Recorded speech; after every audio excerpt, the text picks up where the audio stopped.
Welcome to episode 75 of Talking Disney Magic, a show all about ranking and reviewing the biggest films in Disney and Pixar's catalog and talking about the biggest news in the House of Mouse, including Disney, Pixar, Star Wars, Marvel, and so much more. My name is Adam Bankhurst, and I'm here as always with the wonderful Vanessa. And this week, we are so excited to not only be ranking and reviewing Atlantis, the Lost Empire for its 25th anniversary, but to do so with the incredible Cole, aka Bibbidi Bobbidi Beard. And we are so happy to have him because we know he's a great fan of this movie, and just I've been a big fan of his work all the time. But Cole, thank you for joining us for this awesome adventure we're going on. Yeah, thanks for having me. Cole, we actually had Jeff Bowman on to do Goofy Movie, and he mentioned that you were a huge fan, so we're glad we were able to make this work out. And I know a lot of people know of the incredible work you do online with your videos that I just love when they pop up and stuff. But if people don't know who you are, I'd love to give them a chance to kind of say, who is Cole, who's Bibbidi Bobbidi Beard, and why you so awesome. Honestly, like people constantly these days ask me like when I meet someone new, like what kind of content you do.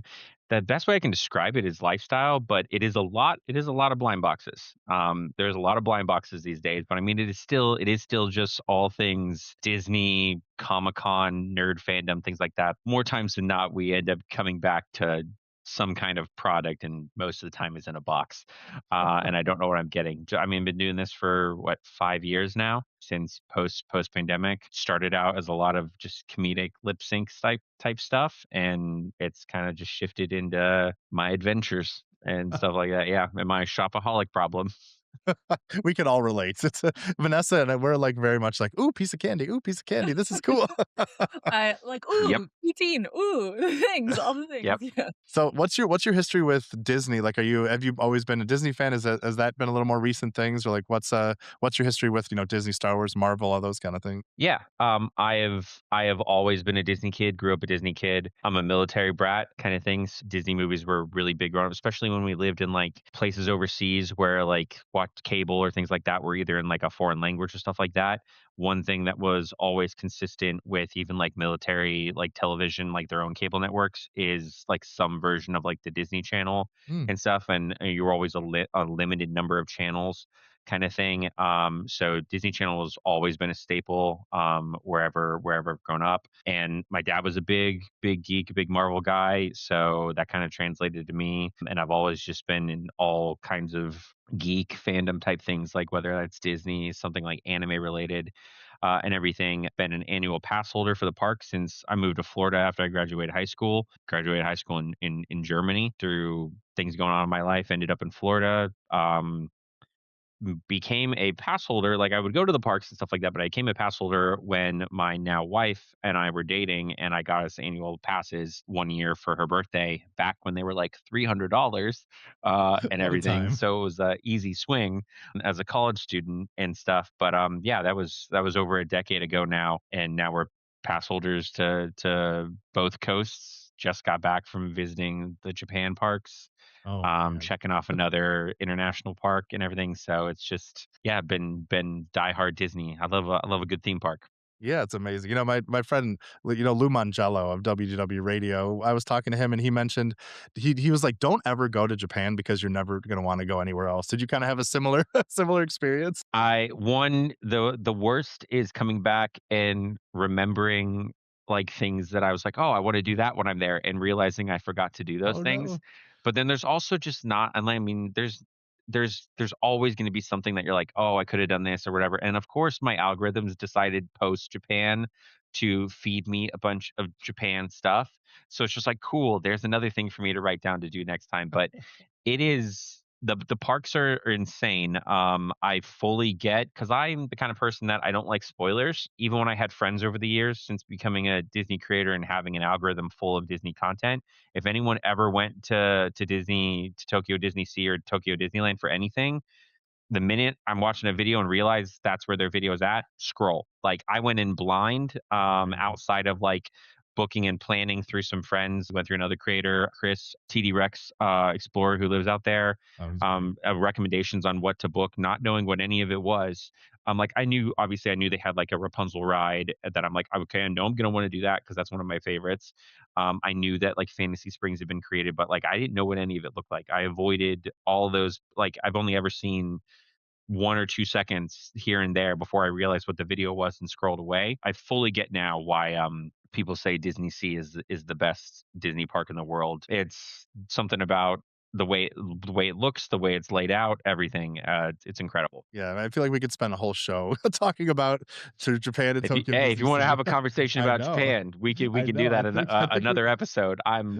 Yeah, that's another problem with once you go to Japan, you just want to keep talking Oh, about right, going to of Japan. course. I know, Yeah, I haven't been there yet, and I'm like, I can imagine, so yeah, that's definitely something I would love to have you back on the talk when we eventually make it out there, like, even have a fun episode on it, but we do have some other fun stuff to talk about that I'm really excited to dive into, but I wanna remind everyone that Talking Disney Magic is a show that goes live every Thursday at 6 a.m. Eastern Standard Time, and you can check the show notes below for timestamps, our current rankings of all our films, a schedule of our upcoming films we're gonna be ranking and reviewing, an invite to our Discord, anything else you need to know in the world of Talking Disney Magic. And if you want to be a part of our show, you can send an email to talkingdisneymagic@gmail.com. Once again, that is talkingdisneymagic@gmail.com. And Vanessa, since I don't have it in front of me, what are we doing next week?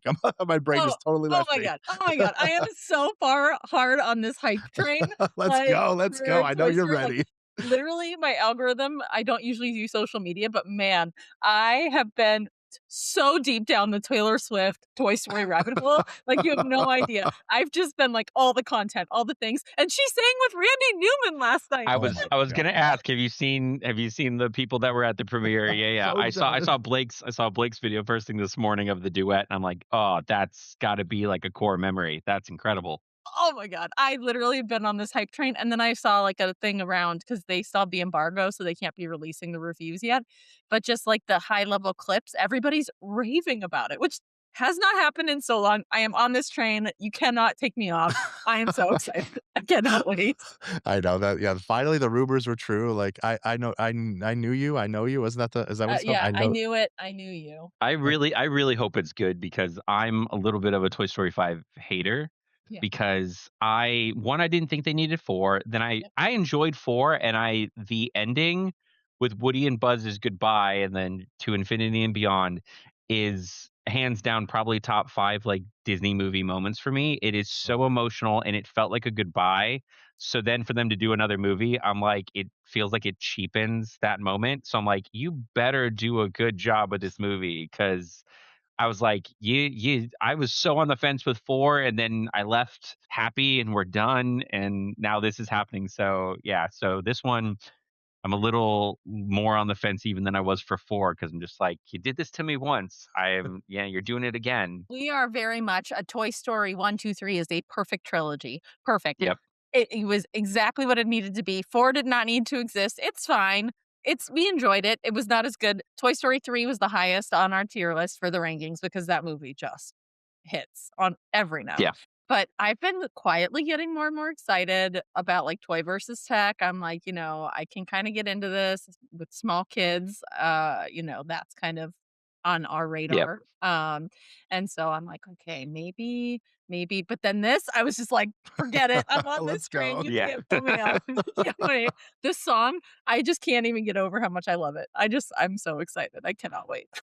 I know. I feel like there's going to be a lot of emotional beats and fun things, and yeah, just to have that, it just feels like it's really starting to feel like an event. And like Toy Story 4, like I said, there was a lot of like, why are they doing this? Like, what's really the purpose? Like, it feels like they're trying to do more things. But yeah, like you said, and Cole, we kind of have that too. Vanessa and I, we are very much like hopeful people, and then we get crushed a lot, especially with some of these live action movies and other things that are happening. It's like we want to believe, but then it's like, But oh, it see, hurts. I'm not hard to please. I just am skeptical until I see it because I'm not a live action hater and stuff like that. I like a lot of them and stuff like that, but there are moments I disagree with some of them and stuff. But then I also am just like, hey, like there are people that like hate all of them, and I'm like, I like them. Like I can even justify the ending from Lilo and Stitch or whatever, and it's like it works Yeah, for what it is. But right. there's so many people that are just like absolutely not and everything. Like stop doing these, and I'm just like one day maybe we'll get to Treasure Planet and Atlantis live Yes. actions. Oh I my was like, I God. was just like, I'm just gonna keep liking these until we finally get what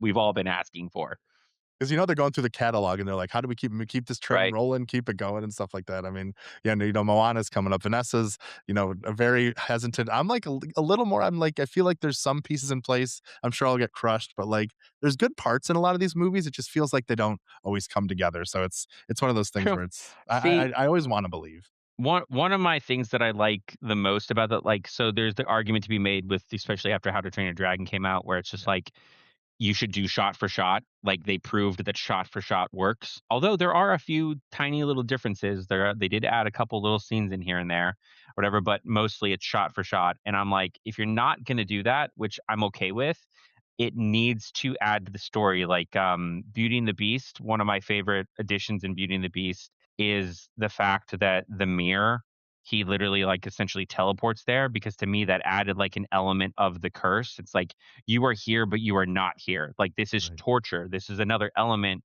of everything that's wrong with your, like with your punishment, that you can see the world but not actually see the world, and stuff like that. Really would really tax on the isolation that the beast has. And I'm like, that was a good addition, like showing it as like a almost like a physical teleportation, which then also led into like the everything about Belle's mother. I'm like, you add a little bit of more emotional depth. I like it. I like Little Mermaid adding, showing us Eric's study being a like almost like a mirrored image of Ariel's grotto and stuff. And I'm like, that's cool, because now you've built on why they end up working together and like how they are similar.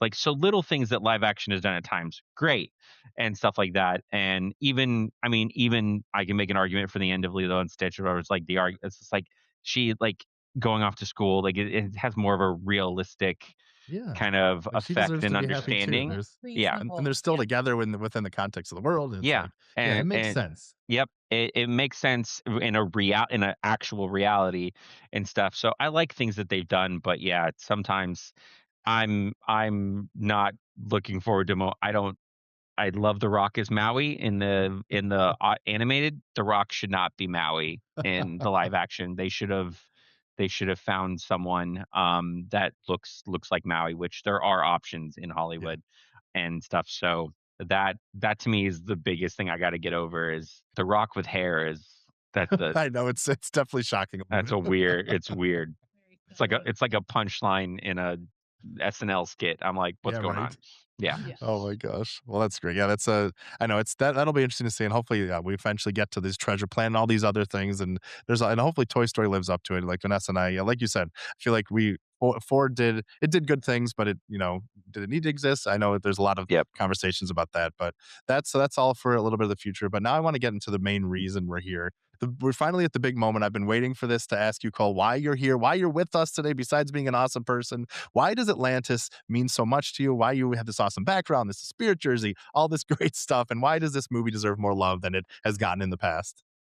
It's just, it's to me, it's that like for my childhood growing up, it's that kind of right in the middle of that like golden age for me of like as I'm becoming a teenager, like definitely getting more into like action and more away from like the kidsy type movies and stuff like that in that like 2000s range there, where like even like where Treasure Planet came out, which is like my all-time favorite.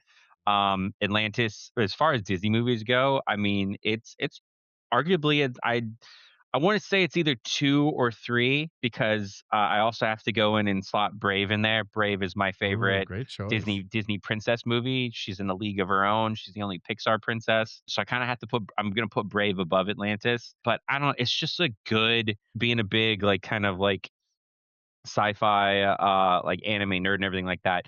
Like Atlantis is one of those things that in fiction has been done so much.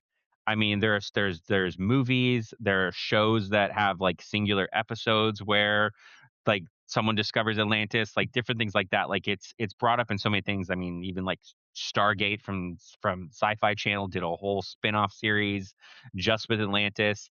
But I just think that the Disney adaptation of the story of Atlantis is done. It's such a cool story, and the perspective that we did it from, and everything, and just visually, as from the background. It's just one of those Disney movies to me that just like pops and is good start to finish. Like it's got a good story. You have a good plot twist, which I mean, not every movie has a plot twist, which then leads into like climax of everything like that. It's yeah, just one of my favorites. A great watch from start to finish. The score in it is great. I echo so many of these sentiments, and I'm excited to dive a little bit deeper into that. But Vanessa, what is your kind of history with Atlantis, and what was it like watching it again for this show? So I actually I don't remember watching it before this. Like, I was watching it, like, pieces of it, I was like, "Oh, I remember that," but I don't like, it was not I think it was probably in that age where I wasn't watching as many of the Disney movies and, like, until I got back into, like, Pixar and, like, because this was right around the time of, like, Nemo and some of the other, like, Pixar films, but, like, Disney movies, I don't think that I watched too many of them in this era, but it was a fun story. I enjoyed, Milo. I thought some of the things were, like, adult themes and, like, very clever and witty. Some people were just really not nice. Like, I was like, "Whoa, okay." But I thought it was a fun story. I had fun, I enjoyed it. Yeah, and I'm in a similar boat, and I think Cole, to your point about like the visual and the striking and the way it is, it's like there's certain scenes in this, especially the animations, even like from the first moment when there's the explosion and the vehicles are like swimming through the air, kind of. You're just like, whoa, this is like from 2001. This is like it feels so ahead of its time. And I think what really struck me about this movie, it feels like such a grand adventure. Like there's so many characters and they each have their personalities. And I know, I've read a little bit of discourse that like, okay, maybe there's too many characters and they don't really get enough time to shine, et cetera, et cetera. But I think it like builds out this incredible world that they're living in. Like it's set in a specific time, which you don't always get in a Disney movie. It's like 1914. There's a lot of history. They set things up. And like we'll dive into this a little deeper in a little bit. But like the people behind the film thought so hard about this movie. They made a whole language. They like thought about how the survivors of Atlantis would be able to live under the water. Like they went so hard on this movie. Like the original script, like of one of the first drafts, was like 150 pages, and usually it's around 90 pages. And that first draft was only like Act One and Act Two. And they're like, we gotta like figure this out and like make stuff happen because there's like so much thought and care and love put in this film. It just feels so unique and so interesting and so ahead of its time. I was very impressed with like so much that was going on and what this movie really did accomplish. I will say there were points when I was like, "Don't let the facts get in the way of a good story," right? Like, that's one of my favorite lines, but, like, not to spoil or anything, but when they blew up all the submarines, like, where did all that equipment come from? Just saying. Like, there was, like, 3 ships, and then all of a sudden there's, like, a lot of people and a lot of like, "What?" It was a really big ship. Yeah, but, like, okay, fine. Don't let the It facts get was in the it way was of a good story. I was just it like, was a really big ship. Yeah. "It was a really There big ship, and it got blown up. How did they have time to evacuate?" We Hey, don't let facts get. action movies tend to ignore some things like that. Yeah, Have you seen Transformers? There's a lot of destruction in Transformers and we don't really address. It's kind of the theme of this too because so basically the story of this movie is like a lot of the team that worked on this movie worked on Beauty and the Beast and worked on Hunchback of Notre Dame, and then when it was done, like they basically were like, hey, we need to come up with an idea. And because we want to stay together, because they were like, Disney's going to take us this way, send us that way. So, like, some of the main people, like directors Kirk Wise and Gary Truesdale, writer Tab Murphy, and producer Don Hahn, they like met at this Mexican restaurant and were like, we need to figure out this idea and make it happen. And they kind of came up with this idea that they've been living in basically fantasy land of like Disneyland for so long that they wanted to take an adventure and a detour into Adventureland. And one of their main things was fewer songs, more explosions. That was like one of their core tenets of this film because they wanted it to be an adventure, an action blockbuster film. So I think a lot of that led into that. But I thought that was a really fascinating thing where they like, let's try something different. And they really went hard on that, I'll say. Speaking of like Blockbuster and everything like that, that's the other thing too that I feel like so many people missed Atlantis because it did not come out at a great time. And the same thing happens with Treasure Planet. Like people like talk about like Treasure Planet flop, like it came out the same year as Lilo and Stitch. Yeah. And obviously Lilo and Stitch is a whole other thing. And Disney put all of its eggs in the Lilo and Stitch basket, and some of it deliberately, and that's a conversation for another day, on what happened to Treasure Planet. But I mean, Atlantis. I mean, it came out in 2001, Atlantis, so it came out the same year and the same time of year as Shrek, Fast and the Furious, like just some other things that became like franchises that we are still getting stuff for here 25 years later. It just came out, yeah, as far as an action movie, and it was an animated action movie, but just like, yeah, like it got overshadowed by, especially by Shrek. I mean, there's entire lands and theme parks dedicated to Shrek these days and stuff. But I But mean, yeah, now you're a rock star. Like, come yeah. on. Yeah. And then you can't compete with Fast. You can't compete with your family. Yeah, It's right? just Family's Fast and everything. Furious. And so, but yeah, it just yeah, it just that's I feel like there's some great Disney movies that have come out in the last 20 years that just don't have they just come out at the wrong time, I feel like. Because even, like, I'm a big Onward fan. I love Onward. I was hyped after I saw, like, we got shown 8 minutes of it at D23 the year before it came out and was totally hyped for that, after seeing that, and then it came out literally, like, 2 weeks before COVID, and everything shut down, and I'm like, That's it cool. just and so people are just like, "You like Onward?" I'm like, "I love Onward." That's also, like, up there. My top 5 for Disney movies is no one else's top 5 because I would put Onward up there. I just absolutely love it.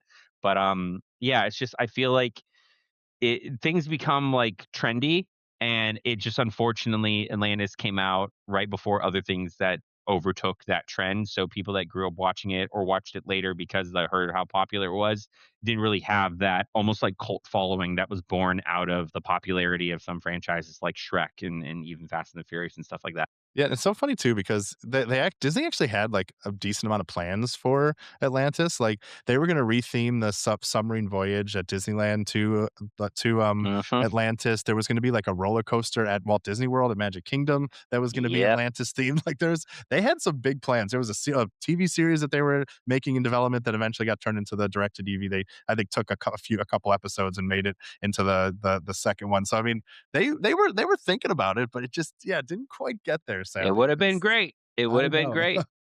Like I a know. Goofy movie when we were talking about that too, like, there's this cult following now, but at the time, it, like, was a total disaster and miss, you know?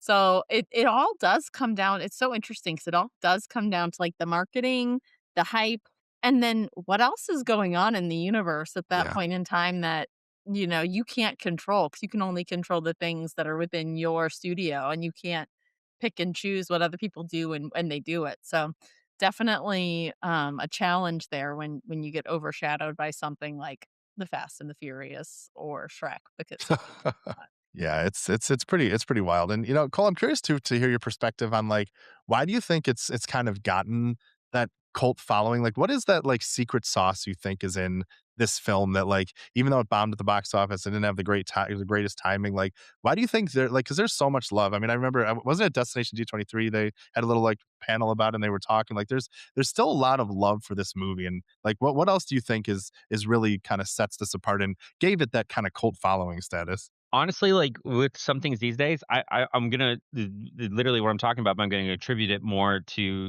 social media and how far social media has come, Yeah. because you didn't have, like, even early 2000s and stuff like that, you didn't have a whole lot of, like, access to, like, who else liked this movie? Like, things got overshadowed by the big popular thing that people were talking about Right. at school or with or whatever, and, like, some things kind of fell a little bit into obscurity, I feel like, but now like we've gotten to a point where everyone shares everything. And so it's just and you have algorithms that deliver you the stuff that you're interested in or that you're searching for.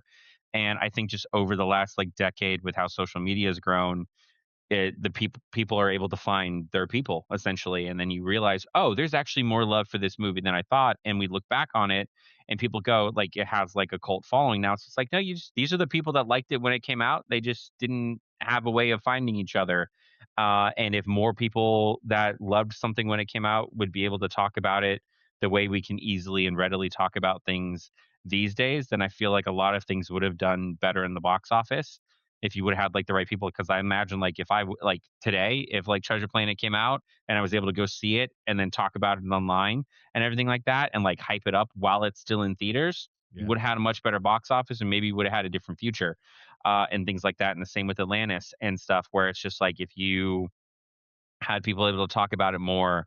I know almost every movie these days too, you got people that have like they're leaking scenes from the movie or like you got screenshots and stuff like that that you're talking about and it's just like showing people more than even like the trailers. Because I mean back then I'm like trailers, it's like cool, you had to see it on TV or at whatever movie you were at to even know what the heck it was.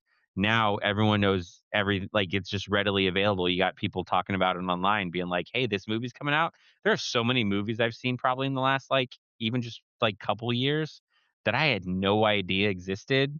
until I saw someone talk about how they were hyped for a video Yeah. or for a movie that was coming out. And I'm like, oh, that looks interesting. So I just think that the internet and social media has really changed the reach to have and stuff like that, and also just allowed people to find their people as far as movies that they love. Yeah, I love it. I think that's a great answer, and I think it's really interesting too because, like, this movie came out also speaking of, like, timing and everything, like, when it came out, like, it still was the early days of the internet, and, like, they did a lot of internet research to, like, through Atlantis to, like, try to make this happen, but it was also, like, starting internet marketing, like, they were trying to do a lot of things through Kellogg's, and they had a little website with mini games and, like, a movie-based video game giveaway that they were, like, doing and stuff, so, like, they were trying it, they just didn't have the right tools, unfortunately. So it's like it's really interesting to see like what could have been if things were a little different for sure. It's pretty wild. But yeah, I think that's a lot of really really cool facts. And there was one other thing that I wanted to touch upon before we kind of jump into like the main beat of it all, and that's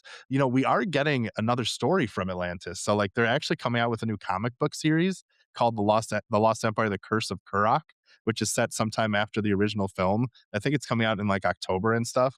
So I mean, there seems to be like a little bit of life in this franchise left, which I love to see. And maybe once again, that's part of this swelling online of sentiment of people like really wanting to do it. I mean, like, can you imagine a future where we would get another Atlantis or a live action, or like what's like, is there any hope left in you for for I the future of this? I would hope so, but like, and this is one of my biggest pet peeves. Speaking of like social media and like how like whatever's just like, I wish Disney would utilize the fans more, and it's Yeah. so readily available to them. Like, I mean, you think about things like how companies or businesses would do focus groups and things like that to figure out Yeah. what people liked and stuff like that. I was like, with what we have now, it is so easy to do that. Like to have an online form for like a Teams call kind of thing and like and do crowdsourcing to invite people to see previews of something you're working on or considering and stuff like that. And I feel like D23 is a little bit of that because we Yeah. hear so much blue sky stuff and you get people's reactions in the room and you see people talking about it, but like, it was like, why are we not doing more of that for everything or whatever? Because I mean, the amount of people that I was like that would want another Atlantis movie, and actually, friends. Um, I apologize to anyone that saw this and believed it. I had friends a year or so ago that are all in the film industry out in California, and they made a Atlantis like trailer, like live Oh, action interesting. trailer that they're all professionals. So I mean, they spent like 6 months doing this. Like they did incredible CGI for where they needed CGI. Like they did everything from scratch, and filmed on locations in California and stuff like that essentially do a proof of concept because they want to make the live action Atlantis. And so, but then when they finished it, they really wanted to get a lot of hype for it. So they filmed almost kind of like what looked like from the hip, someone leaking a trailer of something. And I made a reaction video for them and stuff like that as one of like three people that did it, and stuff because they wanted to generate like interest. And the video did go viral. And I Yeah. apologize to the millions of people that saw that then went, oh my God, they're making Atlantis and Oh stuff my like god. that. And I mean, I eventually told people because then I had some people going, "This is AI generated." I was like, "It is not. These like this was a dedicated work from actual like film professionals, just trying to make a proof of concept and stuff." And it just got me so hyped for the Like they had great casting, like that. I mean, none of it was anyone of any name, but they had people that looked like every single one of the characters. And I'm just like, I really want a live action Atlantis now. And I know people have like fan cast like Tom Holland for years and stuff like that. I would have been okay with that. I think Yeah. he probably could have done a great job. He's not wiry enough to be Milo. Or the kid from the Goldbergs. I don't know if you've watched the Goldbergs. Oh yeah. There Yeah, was a time when definitely. people thought like he could be I could Milo see because that. he's got Yeah. the he's He's got the got the voice, energy, yeah. and stuff like that. But yeah, I even just sequels. Like I was like, I know. I mean, we're making Toy Story 5, and we can make Atlantis 2 and stuff like Right. that. Like, I don't know what Atlantis 2 would possibly look like. I mean, even an Atlantis prequel movie, I would love Oh, yeah. something before the fall, They or built it up so even well. yeah, even what happened after the fall. I don't know, something of everything like that. And then I mean, Treasure Planet's the same way. Treasure Planet was supposed to be a trilogy, and things like that that just got kicked to the curb. So I wish Disney would visit some of those things because I think there could be a story there, or even some. I mean, there could be an Atlantis movie where people are after Milo because they know he found Atlantis, and they're Yeah. also trying to find a way back there. Because I mean, it shows you all the characters at the end of the movie and like how successful they all are, and like they've all got little pieces of Atlantis like clearly on them in public, and I'm like, someone's gonna connect the dots that you found like a treasure trove somewhere and try to find a way to go there. I think we need a If Fast and Furious like collaboration with Atlantis where they're all collecting and then they race to Atlantis. There could be a movie there. This is careful, honestly, Fast and Furious is probably 2 movies away from finding Atlantis. Right? Like Exactly. let's be honest, they've They wouldn't taken in a space. what they took like a beater car to space as a Right? spaceship. Yeah, So Atlantis we is not that yeah, crazy, right? we're yeah. Just we need to introduce a supernatural element and then or a sci-fi element, Right. and then next step is Atlantis. Yeah, Exactly. Oh, it'll that's happen. awesome. I don't think they'd find people, but just watch. There'll be a Fast and Furious movie where they find the ruins of Atlantis, kind of all National Treasure esque. Yep. Yeah, I believe. yeah. I believe. I believe. Isn't there another National Treasure in the works right now? I think there is. Yeah, they've Yeah, been there's talking about there that like forever. yeah, So it's there's Atlantis, 'cause what yep. else are they gonna find? They found a what? They did yeah, they did a everything's been underground, so it's the logical next step for Right. National Treasure. The Mason's treasure was underground, the Mayan gold temple was Yes. underground, like, yeah, There's a lot hidden in that and under our feet. here It's we come. crazy. It's yeah. coming. It's coming. And Yeah, so speaking maybe I'm gonna get live action Disney Atlantis, just not the way I think. yeah, It's gonna be something. Nicolas Cage. There Milo could be with worse things, Nicolas I guess. Cage. I feel like this works. Oh, no. Or The Rock with hair. The Rock could be Milo with his hair and glasses. We can make it happen. There's hope everywhere. Please. We But that's really that's the other reason I'm like, can we do live action Atlantis? Because let's talk about like something it's a relevant thing for movies these days or whatever. It has a really like diverse cast too, like of it does. characters. Like Right. they have so many different people from like different like ethnicities, different regions of the world, whatever. I'm just like, it'd be especially with kind of what happens with a lot of movies these days, like trying to make sure that they're being inclusive of a lot of different people. I was like, you could knock it out of the park with Atlantis. Like with the right kind of and the fan again with fan castings. Like I've seen some incredible fan castings with people that are in the industry right now. Like just like older, like A or B lists, as well as like new and upcoming people. Yeah. I think they could do an incredible job with a live action Atlantis. Yeah, I think it would. I think it would work really well. It's such a cool story, cool world, and like you said, that Atlantis touch point is like so. Everybody knows the story of Atlantis. So I mean, there's definitely room for it and stuff. So I think that's a lot of exciting potential, and I'd love to see that happen. And once again, we'll have you on for that show. But for now, we got to dive deeper into this film. And Vanessa did a wonderful recap for us. So I figure we go beat by beat, and then we could kind of give a little more of our thoughts as we run through the story of Atlantis, the Lost Empire. So Vanessa, why don't you kick us off? So, in the year 360, the great city of Atlantis is swallowed into the sea. And almost 2,000 years later, in the year 1914, we meet Milo Thatch, an archaeolinguist who is obsessed with the idea that Atlantis existed and that he'll be able to find it if he can get his hands on the ancient Atlantean manuscript, the Shepherd's Journal. When the So museum that he's employed by turns down his proposal to quest for said journal, Helga Sinclair comes along to make an introduction to Preston B. Whitmore, an eccentric millionaire and friend of Milo's late grandfather, Thaddeus Thatcher. So funny story about the beginning of the film. So originally it was supposed to be like in the Viking times, and Vikings were supposedly going to find the shepherds, like the book and the shepherd's journal, and then there was going to be like a storm. I think they were going to be attacked by the Leviathan or something, and then it got basically thrown out, and then you saw the basically the book kind of sink into the water. But one of the producers, I think it was John Sanford, who was on the film, was like, guys, we don't really see Atlantis until like almost halfway through the movie a little bit. So they decided to kind of give us that glimpse and give us that touch point to some of the characters and to the things happening. And people were like, so when you see them again, you're like, oh, I remember these guys are like, oh, that's the girl like grown up and stuff like that. So they actually, you can look. that scene is basically fully colored and animated and everything. So they probably lost a lot of money on it. But a lot of times when you were looking at the making of, they're like, they made the right choice because it kind of set the stage, I feel, in a much better way and still had kind of the explosions and the actions and all the stuff you're kind of looking for. Like in everyday life, people get the two mixed up, but they find the journal in Iceland. Is it Greenland? But at the beginning of the movie, there's a nod to that original opening then Oh because yeah. they do find where his grandfather finds the journal. I can't. Iceland. It's His Iceland. Yeah, grandfather had to change from Ireland to Iceland.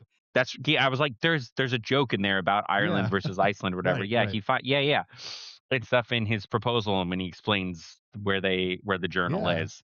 Yeah, Yeah, they yeah. must have still had a nod for that, which I think it's pretty cool. So it was like an interesting kind of last minute switch that like kind of changed a lot of how you kind of frame the movie in a way. And as someone who likes a good sci-fi movie, my biggest pet peeve with sci-fi is when they do not explain Mm, the yeah. things that are happening, or how we got to a certain point and stuff, whatever. So anytime there's something that there was some kind of disaster or some kind of event that happened that led to this, I hate it when sci-fi does not give you enough It's like of an yada yada yada. Here you understanding. go. Yeah. Like if it's not the full like show or if it's not the full like movie is about what's happening and we're just jumping like starting in at a point or whatever. So Atlantis opening with what happened to Atlantis and stuff like that. I'm like, "Thank you. Okay, Yeah. cool. I know what the situation is. I know Exactly. what the Know the goal stakes. is. Thank you. We're good. Let's." And then so it leads into it. Like if they didn't have that, I don't think it'd be as impactful and stuff too. Because I mean, it gives you a taste of how grand it was before what happened. And so then when Milo and all them get there and they slowly start discovering like the function of the crystals and things like that, and like the whole scene with them going underwater and finding all the murals and stuff like that and him trying Mhm. to understand it, I'm just like, "Oh, this is great because I know what happened and stuff." So Yeah. now, yeah, everyone's finding out. Yeah, and it all even, like, links to, like they like I said, they made a like, a full language for the Atlantans, and so it was Mark Okrand who actually developed the Klingon language, so he made a whole language for this, and they even had this amazing detail that I saw where if you read Atlantean, it's like you go left to right and then right to left because it's, like, water flowing, like, down, like, back and forth and stuff, and I'm Oh, like, that's cool. that's a really, I didn't like, know that. small That's detail really you would cool. never know, and it's like that kinda stuff, and even the letter A, which you see on the Shepherd's Journal, is actually a map to Atlantis because it's, like, the circular thing where it goes to, like, the center, so it's, like, small details that they throw in. It's, like, that's why these movies are special because, I mean, it's stuff that you wouldn't even know, but there's that much love and care into it. I just think it's so cool. So Whitmore had made a commitment to Milo's grandfather that if the ancient manuscript was located, he would fund the expedition to Atlantis. Turns out Thaddeus did find the journal and left it in Whitmore's care to be gifted to Milo when he was ready. I don't know when you determined that, but when you're ready, okay, fine, sure. Which Whitmore decides is now. He had already gotten together an impressive amount of equipment and put together a massive crew of mercenaries, many of which were from the original expedition to find the journal in the first place. So the crew includes Commander Rourke, Lieutenant Sinclair, aka Helga from earlier, the demolitions expert Vincenzo Santorini, geologist Mole, medical officer Sweet, and their cook Cookie. I really love Cookie. Do you guys have a favorite? Did you have a favorite of the crew? I love Mole. I think he's Yeah, just Mole's like great. He's such like a so chaotic. weirdo. The demolitions guy. I love what he's like. Oh, He's just yeah. he's great. He is one of my favorites. And what's cool about him, so, you know, they specifically said they didn't wanna have, like, Greek and Roman inspirations, they wanted to kind of forge their unique identity into this film, but Vincenzo's his last name is Santorini, and Santorini is actually one of the potential spots where they thought Atlantis could have been, like, with the explosion of Thera, and, like, it was, like, a whole thing that wiped out the Minoan civilization on Crete, and Plato kind of like, it could have been an inspiration for this whole thing, so, like, it's kind of a fun little callback, and he's also, like, demolitions and explosions like a volcano, so, like, another fun little detail from that character too. But the man wants to open a flower shop, which is I another thing too. know, It's like it's the fact that like the demolitions guy is just like right? wants to open a flower shop, and I'm just like, I love this dude. One of my favorite parts of the other movie when he was, like, leaving Milo and he's like, "I'm gonna open a shop." He's like, "It'll be open Monday through Friday, 9 to 5, Saturday until 2, and then we'll take August off." And all this just Yeah, it was so just his killed me. little It was so great. monologues. I was like, I love it. It's It's so yeah. great. That was the other thing too, like just the depth of every character and like Yeah. giving them life, or whatever. Like there's so many things where you get characters that just they're not really dived into or explored that much in movies. Right. They begin their journey on a massive submarine, which is attacked and destroyed by a massive mechanical leviathan. And kills most of the crew. But Milo and a small group of survivors are able to escape via smaller subs and navigate through the caves to emerge in ancient ruins. Somehow, even though their stuff was destroyed, large military vehicles and equipment were able to come on the smaller boats. Again, don't let the facts get in the way of a good story. Um, so Milo is able to be their leader by translating the journal to navigate through caves beneath the dormant volcano and help them to reach the ruins of Atlantis. And when they arrive, they meet 8,500-year-old, but she doesn't look it, Princess Kita, who introduces them to her father, King Kashim. He orders them to leave, but is ultimately swayed to allow them to rest for one night before being kicked out. This is when Kita finds out that Milo is able to read their lost and forgotten language and asks for his help to understand the history of her people that has been lost to time. And it's put them on this path of with dwindling resources and they're in decline. I think it's pretty cool. Like, I love how impressed they were that Milo knew the language because it's such like a real thing. Like if you travel, you know the language. People are like, it feels like you're putting the work in, and that's how you build trust. And it's another fun thing, and it's fun to kind of finally be there and see their whole journey through this stuff. I thought it was just a really cool introduction to everything. So Milo is able to translate some of their old murals. And again, another don't let the facts get in the way of a good story. Talk about how he can swim forever without needing to breathe and not feeling winded at the end. They What? found air bubbles. They found air pockets. They went up for air, went back down. Yeah. Forever though. It felt like he was just like, oh yeah, I can swim like this forever. Air bubbles, They don't Vanessa. need to Come on. show us. They don't need to show us him going up every single time. It's movie magic. You're just implied. Again, don't let the facts get in the way of a good story. And also, like, he could have been more winded. I mean, come on. I didn't realize that that small, wiry guy was like Michael Phelps, you know? Like, anyway. People have layers, Vanessa. You don't know, okay? So he's able to translate some of the old murals to learn that the heart of Atlantis is the source of all of their power and that it gives power in health and longevity to its citizens through smaller crystals that they carry. And ultimately, Rourke is found out to be a baddie and he betrays Milo and the Atlanteans, finally showing the true depth of his greed and intention to seal the heart of Atlantis for profit. A lot of this, like the mother crystal and a lot of this stuff was based on some. So Plato was like a big, he's the one who kind of started the whole Atlantis thing, but Edward Case was another big inspiration. He talked about that there was some type of mother crystal that provided power, healing, and longevity to the Atlanteans. So they kind of infused a lot of these different details. And one of my favorite things about this movie and watching the behind the scenes, there's like an hour and a half long behind the scenes documentary that's like really fascinating about this film, is like their mission in this was kind of to add to the lore of Atlantis when people watch this. Cause like there's so many things that's changed throughout the years and the centuries and stuff. And they're like, why can't our story be another version that kind of builds into the lore and everything? And I'm like, I feel like that's a very cool thing to kind of strive It's for. I enjoyed that. it's a good take on Atlantis. Yeah, it is. It really is. It like infuses a lot of the best things, but it's also very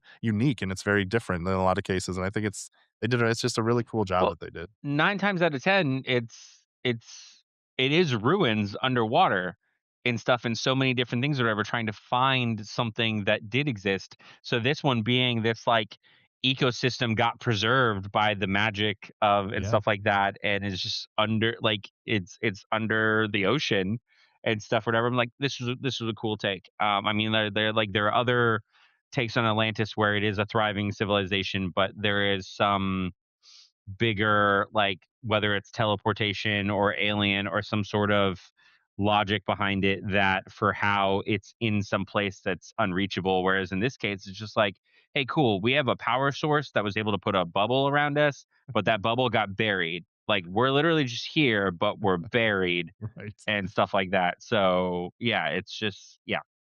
And the crystals giving the longevity to where it made it to where, like, that was another cool element. We're not talking about like ancestors of the people that experienced what happened, though in some cases with like the lore of things making sense or whatever, it's just like, I know it's been thousands of years, but I feel like you guys should still have a little bit better memory of what actually happened to you. But it is also like, yeah, the crystal's giving them long life, whatever, but there is still, to a degree, some mental decay going on because you guys don't remember how your ships worked, yet you guys were the people that were there for the ships working. Now you're letting the facts get in the way of a good story. No. I said there's mental decay. I was like, there's a little bit more going on there. Hey, Yeah. the things you're complaining about can be explained. The ship had an emergency escape protocol, and that's what survived. We're not going to address.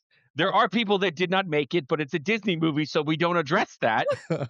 That ship was big. The amount of people that made it was small. Oh my gosh. It's true. So Rourke mortally wounds the king in his quest for the heart, and locates it beneath the city. The crystal then senses the danger it's in and merges with Kita as a protection mechanism, which allows Rourke to then capture Kita and kidnaps her with the mercenary crew. Except all the friends Milo made along the way stand beside him, willing to give up the money and the glory to do the right thing. But before the king dies, he tells Milo that it was his fault that Atlantis was forced underwater because he was trying to weaponize the power of the crystal. The only reason they survived was due to the crystal merging with a member of the royal family, in this case, Kita's mother, to ensure the survival of its people by creating a protective dome over the city to shield it from complete destruction by the tsunami. But time is of the essence. If Kita remains combined with the crystal for much longer, she will never be able to be separated from it, which is what happened to her mother. So Milo is able to rally both his friends and the Atlanteans to reactivate their long-dormant flying machines and embark on the rescue mission. They work together to eliminate Rourke in the volcano and race back with Kita to Atlantis to warn the city of the impending volcanic eruption. Kita is able to activate the stone guardians to erect a barrier around the city, and which shields it from the lava flow. This I thought was very cool. Really cool. The stone guardians was excellent. Yeah. Also, just utilizing because I mean, that's what happens in the beginning and stuff. But then, so it was to me, it was really cool that that final act also contributed then to essentially a rebirth of Atlantis because that lava and then the Guardians coming up reshaped kind of their environment again and caused more water flow, which actually revealed more of Atlantis that was underwater from the first time that the Guardians put their hands out and made a barrier and saved Atlantis and things like that. So that was cool to me too, because I'm just like, okay, we're going back to what happened in the beginning, but in a newer, better way and stuff like that. And just kind of gave a new look to it in the end, which was pretty cool. Yeah, so it's all just so well thought out. I'm just like so impressed by all the ties and the things and how everything just works and flows together. It's just like a really fascinating tale. So the city is safe once more, and the crystal releases Kita. Milo decides to remain in Atlantis with Kita and gifts all of his friends treasure and crystals to return back to London with. They reunite with Whitmore and concoct a story to allow Atlantis to remain a secret. Milo becomes king, and alongside Queen Kita, they watch as her father floats to join the past rulers and protectors by the heart of Atlantis, and the city is restored to its former glory. But we need justice. We need justice for Mole, who just wanted a hug and just got a pat on the head. This poor guy. I thought that was hilarious. And like Cook giving him a big thing of bacon grease that he's been collecting throughout the whole journey and stuff. It's like, I just like it was a nice little ending and wrap up to all these little tales that were going on. And I also do want to bring in so we got a message on Instagram from Magically Mermaid, who said Milo and Kita are the best Disney relationship, action and adventure. So good. So we have a fan of not only the film, but the relationship that we got a little bit of at the end where they kind of live happily ever after underwater, maybe. Now I'm comparing them to other Disney relationships. Yeah. I mean, theirs is more genuine and spent a little over more time. Yeah. Yeah. I mean, I feel like there could be a case for it. I mean, they went through a lot together. They stood up. They fought through things to get back to each other. There's something there. Maybe something there. Yeah. No, theirs is one of the better foundational ones for sure. Yeah, definitely. I know. It's Vanessa and I always talk about sometimes, especially the earlier Disney films. It was like yada yada yada, you're married, and you're like, okay, that was fast. This is where Enchanted comes in and really makes it real clear how that works. Well, even nodding back to what we were talking about at the very beginning with like the live action stuff like that, the original Little Mermaid, she's on a mission to get like the whole time. Like she's aware that, hey, you got to get this guy to kiss you and everything like that. So it's an objective in the original Little Mermaid. In the live action, they erased her memory of what happened to her, so it was more genuine in them kind of like falling for each other because she didn't have the knowledge of, hey, I got to get this guy to kiss me within a couple days. So yeah, like just talking about things that kind of changed whatever the actual perspective. If you think about the original Little Mermaid, there's a lot of selfish or ulterior motive going on and stuff like that. At least in this one, yeah, not so much. I mean, there are going to be some people that nitpick the technically the age gap, but not. Yes, the 1,000-year age gap, thousands and thousands, and then there'll be people that criticize how a bunch of vehicles can fit in a ship and can survive. Yeah, Me, that'd be me. It was a really big ship. I'm not saying that they couldn't fit on the original ship. It's how did they fit on the submarines when they were Oh my escaping from the gosh. Leviathan? Because you have a really big ship, and then you have some smaller ships inside that ship that have smaller things inside it. Now, granted, all those things were really, really big. So when you think about how big the machinery was that they were taking to go to Atlantis, that was in a bigger ship, which was in even. If we're going to question anything, it's how they built the original ship that all this was in without nobody knowing it was being built. Like we're talking like a global arc type ship that I'm like, how did this thing get from point A to point B at all? Like where was the ocean deep enough for this size ship to begin with?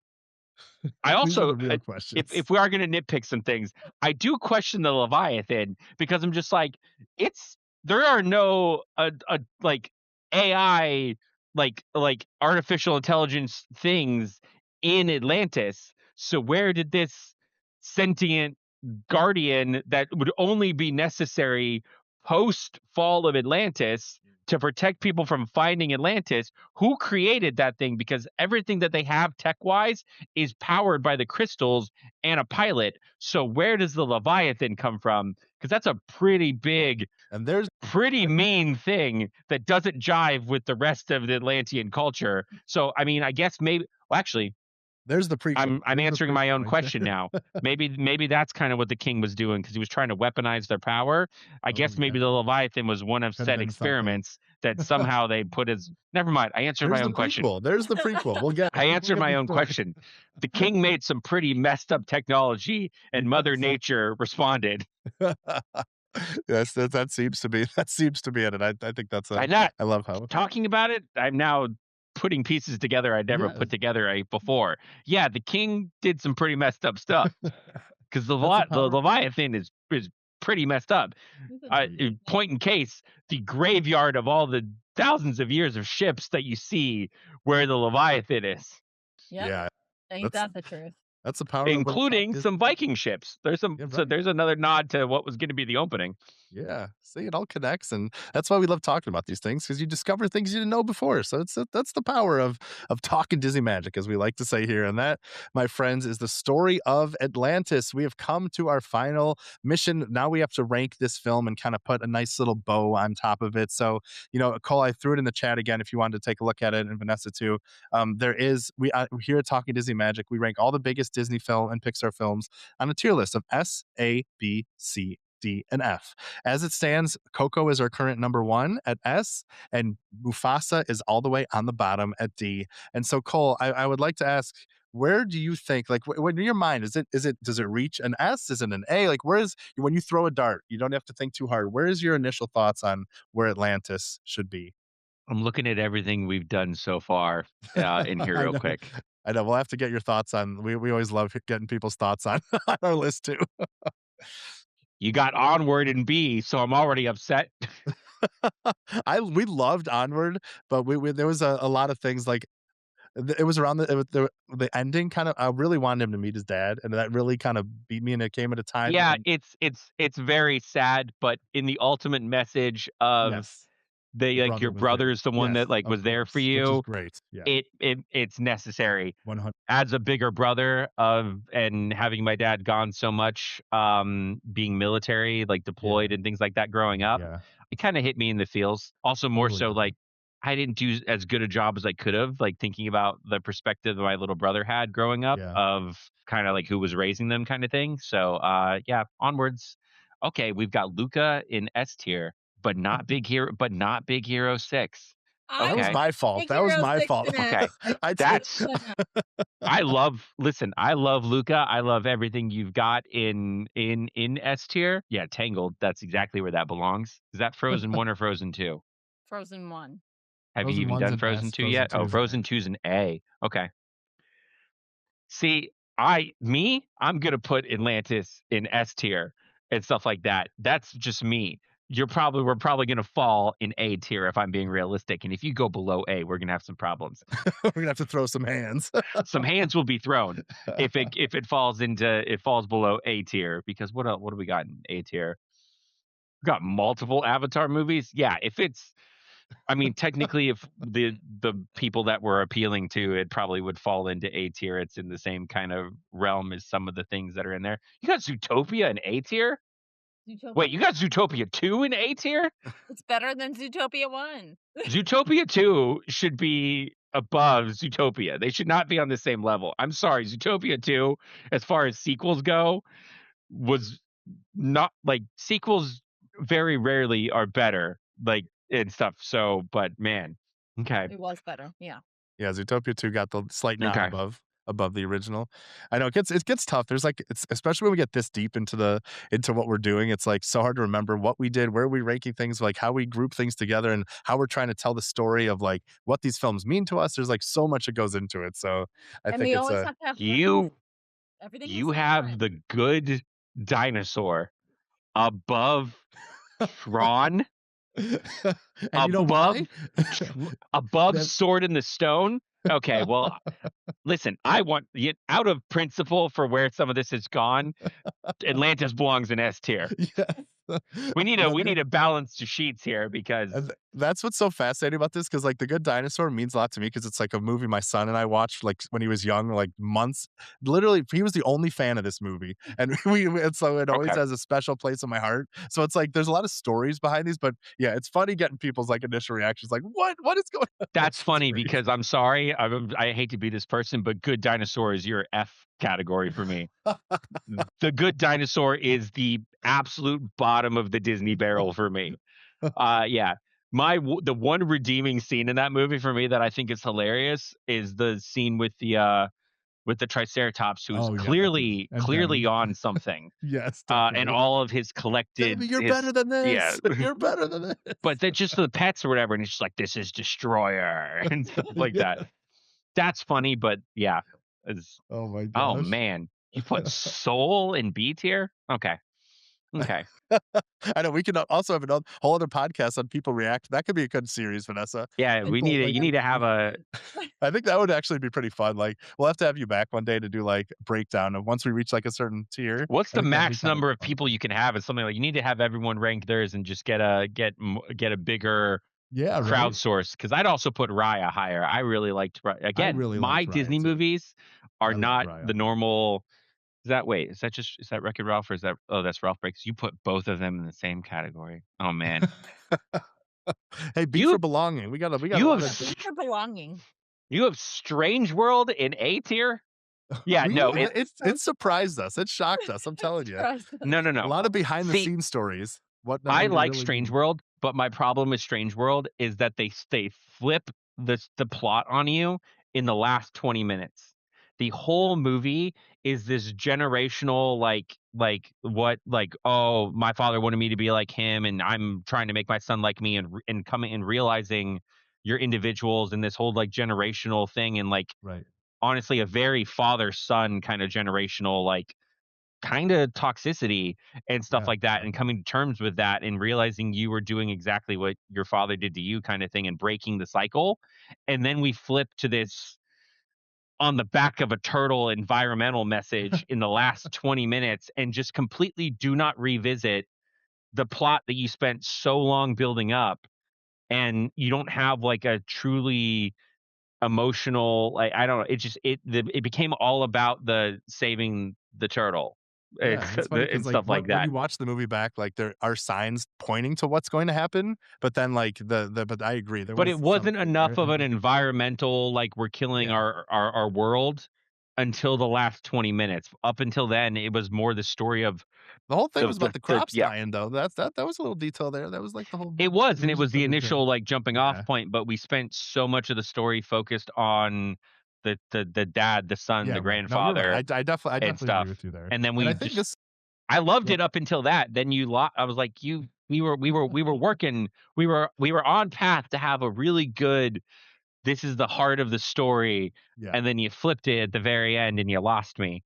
But yeah, so yeah, out of principle, Atlantis needs to be in S tier. Well, we I do have love a this. rule that if it's gonna be an S, that it has to be agreed upon by everybody here, and Oh, I'm okay. sorry, it's not going to be an Oh, S. no. I'm sorry. It is not an Oh, S for me, no. but I might I think I could get on the category of an A. Vanessa, are you kind of there? I'm like, I was like a B, A, like yeah, that's kind of where I am too. I'm like, I'm feeling there's like I said, I think a big thing about our list too, Cole, is like we really put a lot of stock and care into making of and like historical meaning and like how True. because like it's like the story behind the story a lot of times. Like that's why we love this what we do because we're diving a lot deeper than most people do in certain cases. So like what I loved about this movie, yes, I love the movie and what it did, but like behind the scenes too is like they just went so hard on so many parts of this movie and did so many great things. And I like really respect like how they tried to keep the group together of films they were doing in the past, how they built this whole civilization and they didn't just like build necessarily upon what came before, but they used it as inspiration to jump off to something else. So I think there's a lot of like really, really great parts about this that I think that's the reason why, it's been getting this cult following because there's something there. There's like, and a lot of times you don't even know what like you don't even know why it's special until you dive to be like, oh, they thought of this and they tied this back to this, and there's the Viking thing and this thing. And I Yeah. think that is really, really cool. So like that's why I think it's especially as we talk to, I'm like I'm pretty more in the A, I would say for me. alright. It does a great job just of the story as a whole. Like, you took on such a challenge with doing Yeah. something that has so many elements to it, and already has so much lore behind it from so many different things, whether that is actual real world, like, mythology from Atlantis to then anything fictional pop culture, like, because again, like we said at the beginning, it's been done so many times before, so to come up with something that is still respecting a lot of, like, the lore and a lot of, like, maybe what people know about Atlantis, like, oh, the lost city, like, it's underwater, things like that, but finding a new and interesting way, in a completely original way, that to create something that then still respects where it came from, they did phenomenal with that. Yeah, they really did. Yeah, I completely agree. So, I do want to let people know that you can check the rankings below, but currently in our A tier, we have Cars, Frozen 2, Toy Story 2, Bambi, 101 Dalmatians, Sleeping Beauty, Big Hero 6, Goofy Movie, Elemental, Inside Out, Mary Poppins, Avatar, Strange World, Saludos Amigos, Avatar, Fire and Ash, Encanto, Cars 3, Zootopia 2, Zootopia, Incredibles 2, Lady and the Tramp, and Alice in Wonderland. And if I had to kind of throw a dart right now where I'm at, I'm like either because sometimes what Vanessa do we have like friend groups. We have like groups of like because when you're looking at this list, like if you like this movie, I think you'll like these kind of movies too. Yeah. So like a part of me like is in the Avatar Strange World because it's like this strange world 100%. type Yeah. area. No, You know, I for what you have in A, yeah, the people that like things like, I'm not gonna talk about Strange World, that like Big Hero 6, that like Avatar, they're yeah, even Cars, because that's still, there's so much lore behind it being, and Frozen 2, like the elemental, in the more diving into the magic and the elements and stuff like that with that one.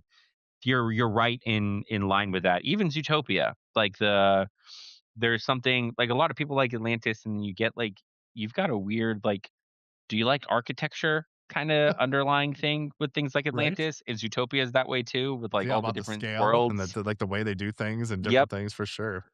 yep. I Definitely, find it definitely. interesting that you have Fire and Ash and Way of Water in two different categories. when they So are again, like when they are arguably the same movie. that was the problem. That But Way of Fire Water and like Ash, I felt would so put unfair. Fire and Ash above of the same story told twice. Yeah. Fire and Ash Right. was better. Exactly. That's where we were. I felt like there were so many things that like they didn't just finish and fight and Way of It Water was that it they was the did in same Fire and it Ash. was the Yeah, same exactly. climactic Right. event in the Exactly. exact same order, in the It exact was. same place. It was my only issue with Fire and Ash. It was I like, know. you couldn't It have set it picked a up new so well, location to have right? this exact same fight? That's so Yeah. true. Oh my gosh. But yeah, that's so Vanessa, you're kind of in a similar Yeah, area, do I you think? think if I was to put a place for it, I kind of feel like it's between Avatar and Strange World. I feel like that. Are these in order? Like, do you have Yes. like is Yeah, oh, so they are. so Cars is barely in A, it'd be the next one to bump up into S? Yes. Yes. Yeah. Yes. Oh, And Alice okay. in Wonderland is towards the bottom of This changes everything for Colt. So now I gotta figure out where it fits in A. Um, Mhm. Yeah, that's why I said if it's I think between Avatar and above Strange World, it's Friends because it's like a new world, adventure, dynamic stuff. That's how I feel about it.